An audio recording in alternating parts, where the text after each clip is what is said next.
It's time now to talk insecurity on TVC Breakfast. Welcome back. And tackling the scourge has now become more than ever before urgent, with audacious attacks and threats to the federal government and even the state levels. Terrorists, bandits and kidnappers are having a field day, and the military is arms tired as they are also at the receiving end of attacks. The mounting fear in the country has been made worse as intelligence reports reveal that terrorists have infiltrated the Federal Capital Territory with the intention to attack schools and other government facilities, as well as plans to attack other states. Now, this warning comes just as 3 soldiers of the Guards Brigade were injured as they repelled a daring attack by armed bandits in Abuja, the Federal Capital Territory. Joining us now from our Abuja studio to discuss this dire situation that Nigeria finds itself in terms of insecurity, security consultant, retired Commodore Abinmbola Ayuba. Welcome to TVC Breakfast and thanks for joining us. Thank you very much, Kami. Well, for us to have a place like Abuja being in such a terrible state of fear and trembling, how do you look at it? I see it as though we are gradually going to the state in which we were when they really bombed the United Nations building and so on. The panic in the federal capital is becoming a little worrisome. Hotels are taking extra efforts at security, people going in and out, and offices are also taking more care in doing that. Is that not a show of surrender by the populace? If the populace show a sense of surrender, what will happen what does it tell us about what is going on with the state?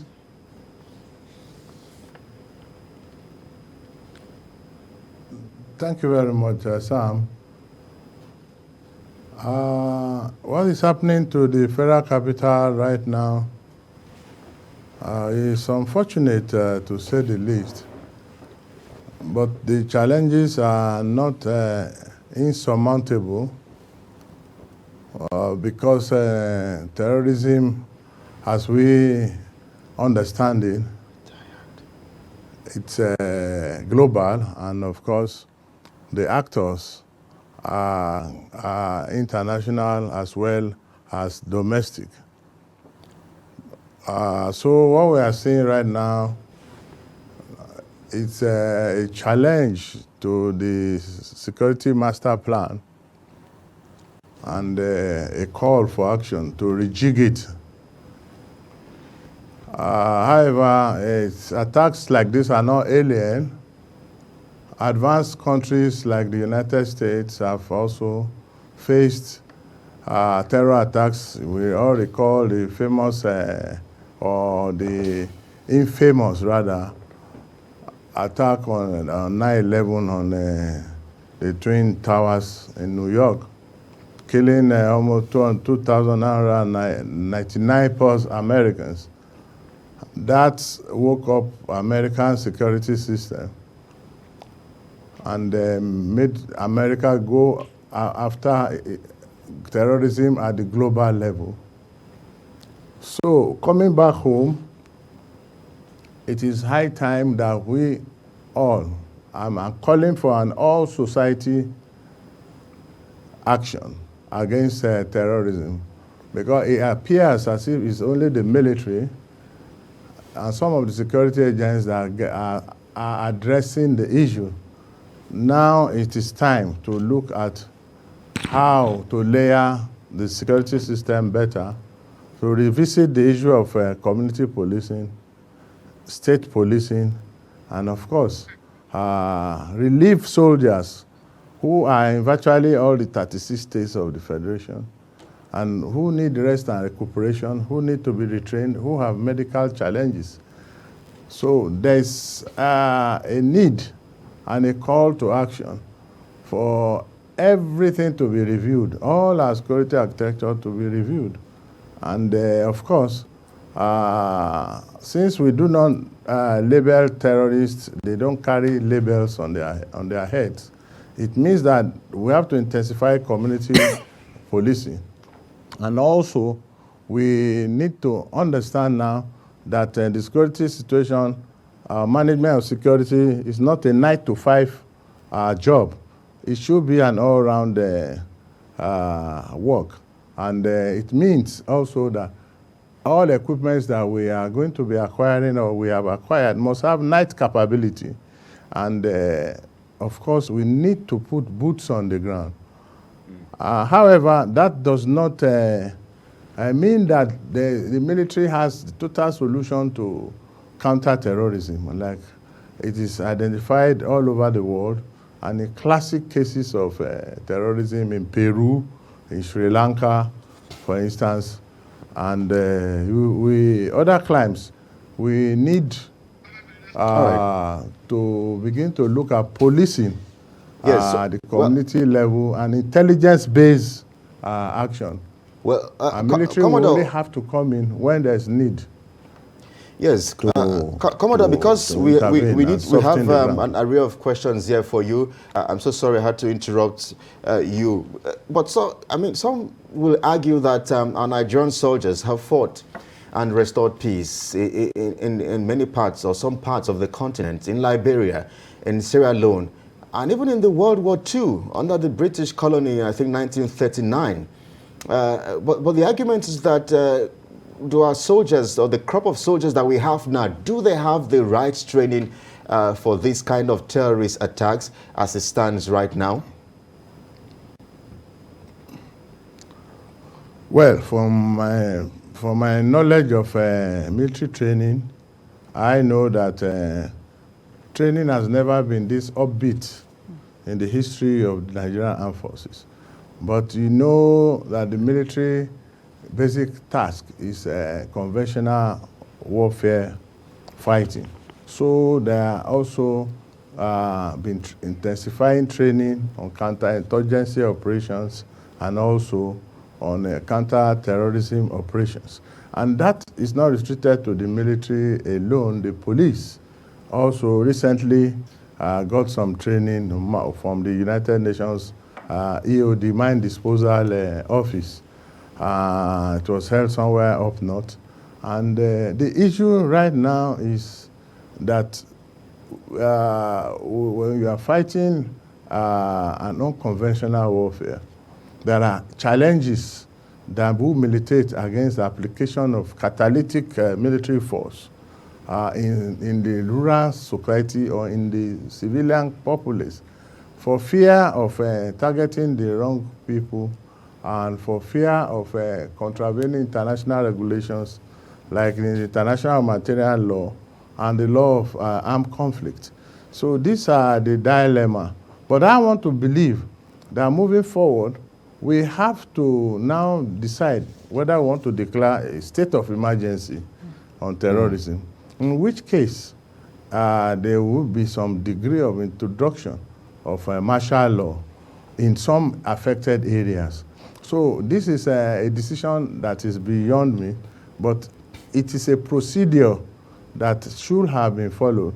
But you know, the political consideration and the military necessity may conflict because the military will always be subservient to the executive, which is led by the president and commander-in-chief.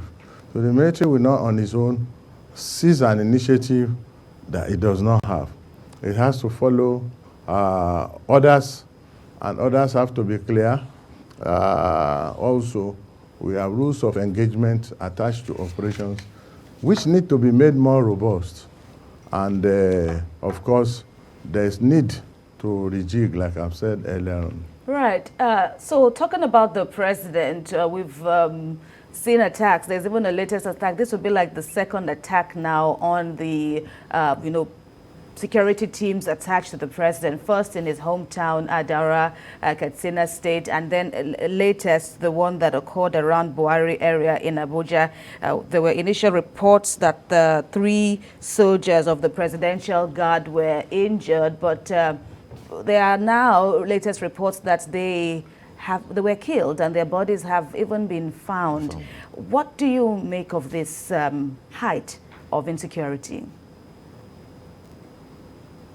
First of all, let me commiserate with the families of those young soldiers and officers who have unfortunately been attrited in this unfortunate debacle. And that is the dilemma and the consequence of signing up for the military job. And of course, we all know it from day one when we sign up at Defense Academy that one day might just be too long for you to go. But ambushes are becoming more the tactics of the current terrorist groups that pervade our environment. And you know, following the train attacks, following the Kuje attacks, and of course, looking inwards, I want to believe that there's this apparent domain of impunity that people held responsible for, who signed and swore to uphold the values and virtues of national security, fail in their duties, and yet they still ride in convoys all over the town. Somehow, we have to begin to look at taking things more serious, because soldiers are human, soldiers have families, soldiers also have needs, and also there's need for rest and recuperation and retraining, and of course their healths have to be looked after. This is why I call for an all-of-society action to stop this wave of terrorism, which is becoming too close for comfort and, of course, quite embarrassing. Well, some people believe that all of these problems are actually not necessary if we are taking the right step. That we have the arms, if it is a question of arms. We have the men, if it's a question of men. We have been acquiring technologies, the question of technology. We know where these people are. One of them came out and celebrated his coronation, is actually legitimacy in Zamfara by being crowned and turbaned in front of cameras with all his people, and he was unarmed. He was like what Machiavelli called an unarmed prophet. He was there and he did everything and went back. He huffed and puffed in our faces, and we did nothing. So is it so much a problem of whether we have arms or all of that, or it's just a problem of complete neglect, that you are looking, you have arms, you have guns, somebody comes and wants to spit on your face, and he spits on your face and walks away, and you do nothing because you don't want to do anything? Thank you very much, Sam. That interrogates some of the root causes of terrorism. You see, you cannot solve a problem without revisiting the root causes of terrorism. There are 4 key causes of terrorism, which are the structural causes, the accelerator causes, motivational causes, and lastly, trigger causes. And of course, in solving the problem, and in my appeal for also of society action, there must be a revisit to, for instance, the structural causes come from the killing of the local governments, and of course, making people to evacuate, to relocate or emigrate from the rural areas to the urban. And of course, there's still a debate on when should local governments get their funds directly. And when people leave the rural areas, there's a vacuum. And that vacuum has to be nature abhors vacuum. And that means that those who need the space, these ungoverned spaces, we occupy them. So it's not just about having all the ammunitions in the world. It's about understanding the nature, the character, and root causes of terrorism. Because as we move forward, we must begin to look at all these causes. For instance, when I talked about accelerator causes, the advent of technology, the satellite communication, internet, and all these things, improved transportation, are issues that have made terrorism even more potent, like this issue of motorcycle ban that is being interrogated right now. It's all about looking at if there are no motorcycles, for instance, to traverse these ungoverned spaces, unchallenged, you will not be able to move 300 fighters or terrorists. 300 motorcycles moving, even using thermal devices, we should be able to know there's smoke coming out from this place. Where do they get their fuel from? So that's why I said people know much about these things. Either they will not speak, because when they speak, for fear of reprisal, they will not do it again. And of course, some people have resigned their faith, and in some parts of Nigeria, some of these communities have surrendered to the control of the terrorists. And that is one of the key ISWAP strategies to provide some semblance of governance. You go Commodore, to yeah, please. Yes, Commodore, we have to put in as many questions as possible. So I wonder, perhaps you could clarify a bit, because this issue of the proposed ban on motorcycles across the country, some Nigerians or some quarters of the country believe that it's not a creative way of solving the problem. Even if we put an end to motorcycles, which I think would probably happen as soon as possible, I'm sure these guys, the terrorists and bandits and insurgents, will look for other ways of continuing with what they do best. So I wonder, are you saying that this is okay to put a ban, or it's not okay? It's a hydra-headed issue. The national security criteria on one hand, and secondly, and the economic issue, the survivability issue of the citizenry. So that is why the total national ban is being contemplated, but I hear that a lot of modalities are being worked out. But I would rather suggest a selective ban.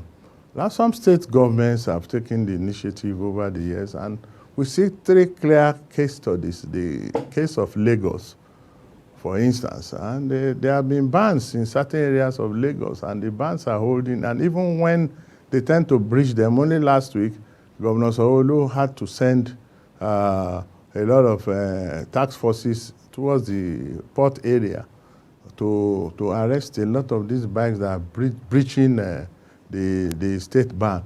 Kano is another very good example. And also you can take Borno as another case study. So state governments have been at liberty to do a nationwide ban, interrogate so many issues.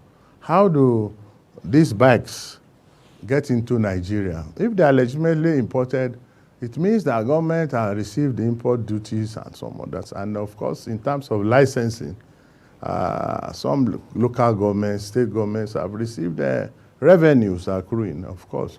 So it goes back to the issue of impunity and the inability of some law enforcement agencies to enforce the laws. The laws are there. Nigeria don't lack laws much. What they lack is enforcement of the law and diligent prosecution of people who are truly, genuinely seen to have breached the law. And of course, what we need now is to have a dialogue. And of course, I want to emphasize that the government has a right to ban in the usage of some equipment. For instance, the issue of war against drugs that's been upscaled under General Buba Marwa of NDLA. You know, it talks about putting square pegs also in square holes. There are many people in this country who have human resources who are willing to deliver, to support. So it depends on whether you look for them. There are lots of veterans in Nigeria lying in all the nooks and crannies of Nigeria with a lot of skills, which they have not even been compensated for. And the risk of them using these specialist skills in support of terrorism is there. So a lot needs to be done, and it is not insurmountable like I mentioned earlier on. Right. So talking about the, let's talk about the intelligence reports now. The attack on the Kuje Correctional Facility caught many by surprise, and was it last night or yesterday? Generally, there was reports that there had been warnings, there had been intelligence reports about the impending attack, which eventually, of course, materialized. And even looking at the alleged memo or the reported memo that had been circulating in Abuja about yesterday, about more attacks across other states of the Federation. What does it say about our capacity or the capacity of our security forces to get advance warnings of attacks of this nature? Thank you, Kemi. The issue of intelligence is key. Intelligence, like politics, is local. There is nobody in any community that sees a stranger or sees some actions that doesn't know that there's a visitor has entered the community. And of course, in reporting it, there's a system. The traditional system have not really been challenged. They have not been encouraged. They have not been taken along in solving this terrorist problems. So intelligence have to be in different categories, and of course, I want to talk mainly about actionable intelligence. When intelligence is given, it is time-bound. When you give an intelligence that this is likely to happen, with the what, where, whether components will come up. So when the thing goes up the bureaucracy, and it is not seen as priority, because, of course, you know that in the last couple of weeks, it has always been primaries, and primaries. And so in the process, the information or the credible intelligence get lost under bureaucracy and interest. So somehow there's need. I keep talking about all of society action. Everybody needs to be up and doing in order to realize that we have only one country and we have to stand up to defend that country. And of course, in line with the words of our second stanza of our national anthem, we need to be more patriotic, and we need to see this country as our own. I'm a diehard optimist of Nigeria, and I want everybody to really stand up to see that there's nowhere else to go to. I don't have anywhere else to go to. So we must stand up to defend our country. Commodore, we're talking of Kuje prisons. It was a scandal that it happened in the first place because of the hours they spent doing it. In fact, the policemen knew, the security people knew it was going on in Abuja, and they didn't respond. It was not as if it was a lightning strike. It was a sustained strike.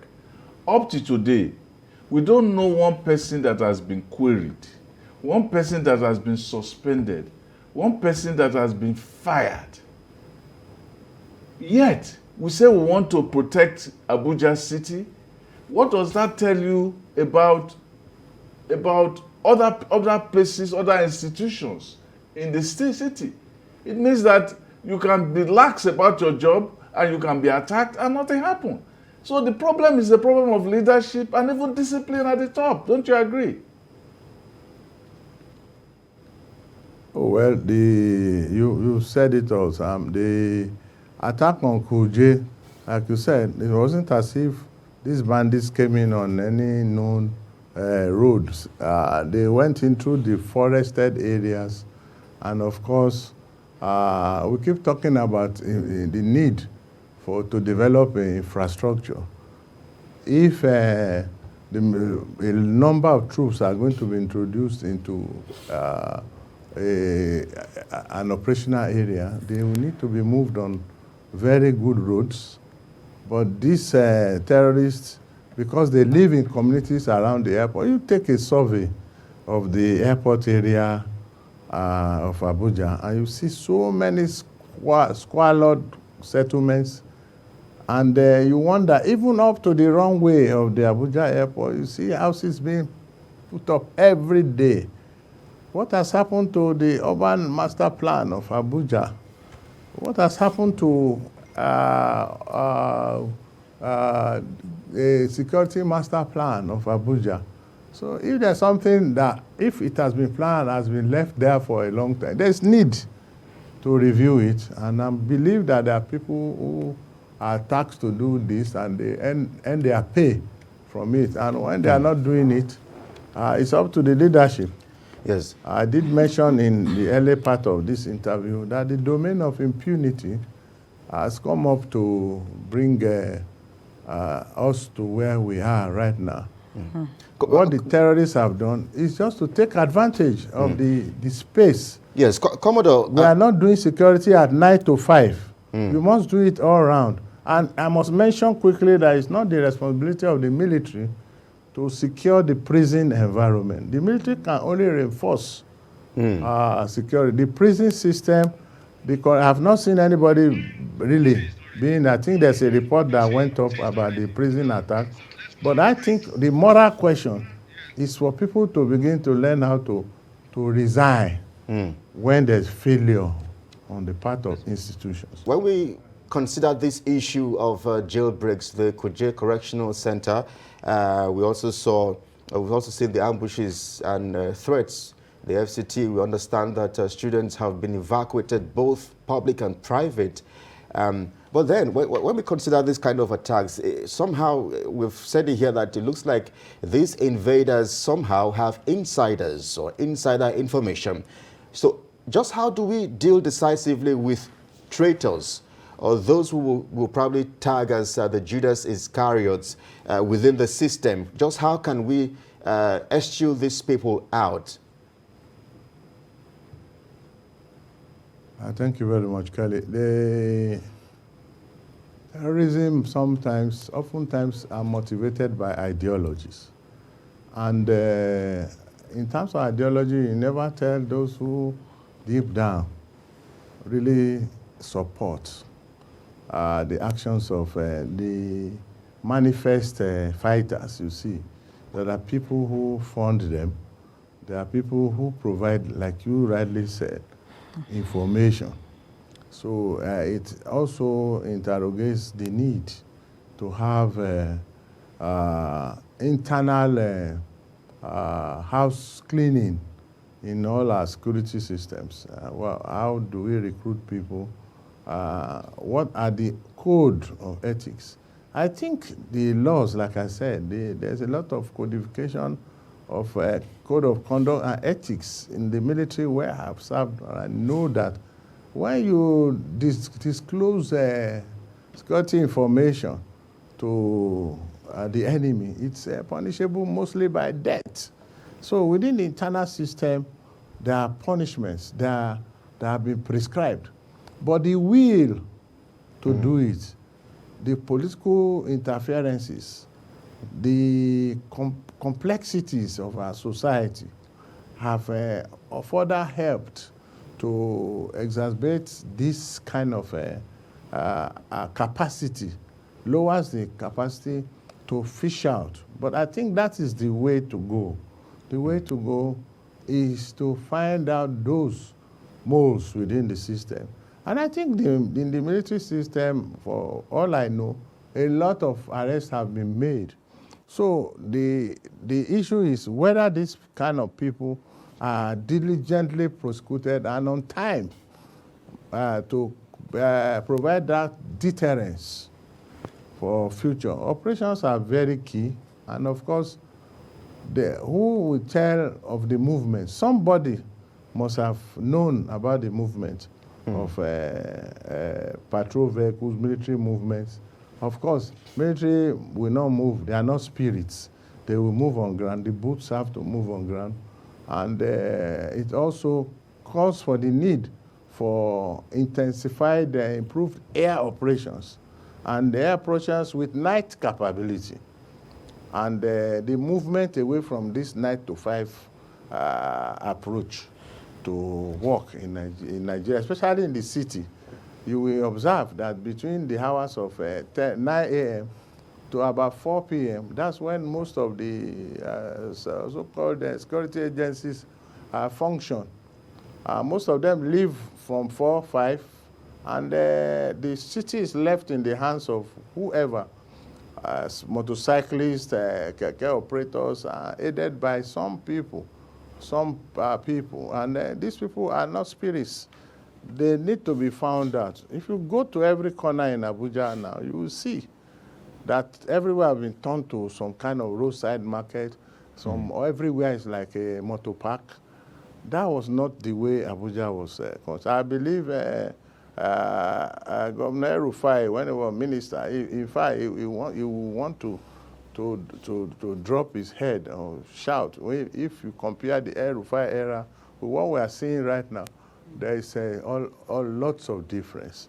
Of course, I also know that people are being displaced from other areas, are migrating into into Abuja, without having any alternate means of support. So you find them on the streets, and they become easy tools to be used to spy on movements of security operators, to spy in neighborhoods, to commit criminalities all over the place.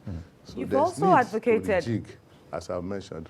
Right. You've also advocated, for the creation of state police. You alluded to the Amotekos, operating, and you've also spoken about a vacuum of governance, largely, which more or less enables the terrorists to enjoy some form of sympathy from the residents. But looking at the body language of the federal government now, of course, even the Amoteko, they've also talked about their inabilities at the moment, since they're largely confined to using not the more formidable weapons, but the Dane guns. So how do we better enable our community security operatives? How do we better enable them? And even in the eventuality of a state police, are we indeed ready to kit them adequately? Well, thanks, Kami. The issue of state policing has been off and on the debate in the national discourse.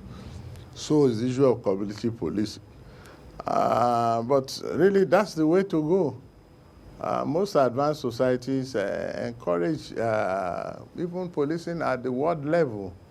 And I want to also say this, that having weapons, carrying weapons every day is not the direct solution. You see, the arms that we carry around are necessarily harmless if you don't have people to fire them, if you don't have people who want to use them to achieve alternative ends. So in terms of local policing, we'll go back to the history of the Nigerian police, where you have police. They are very effective with their truncheons, which in the north they call them dansonda, and of course in the Yoruba areas they call them olokpa. You just carry a truncheon, and they are feared because in those days we also have the CID, the secret police, which all have now become agencies, and they've been removed from the police, and they're removed from the purview of the IG. You have all of them forming new agencies. I don't want to bore this interview with all the details, but we all know that most of these agencies that you used to account for effective policing have all become independent or semi-independent agencies, each one drawing from the national budget and building personnel costs and making things even more complex in the management of the national security system.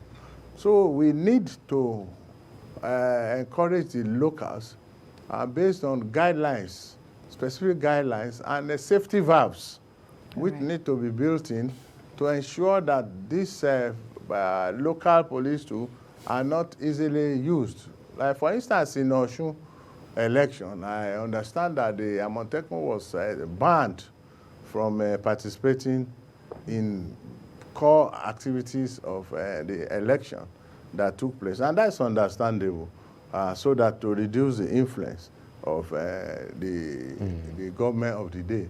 So there must be checks and balances. Those who have operated it have built in serious checks and balances that will make it difficult for just one man with a lot of executive powers to become an absolute leader and thereby misusing the force. In terms of arms and ammunition, let me quickly say this, that it's about demand and supply. The more arms you demand has been used by terrorists, the more the military and security will demand. And then we have a lot of arms struggle within the society. There's a better way to manage this going forward. Retired Commodore Abinmbola Ayuba, we thank you very much for your contributions on TVC Breakfast. Thank you for having me.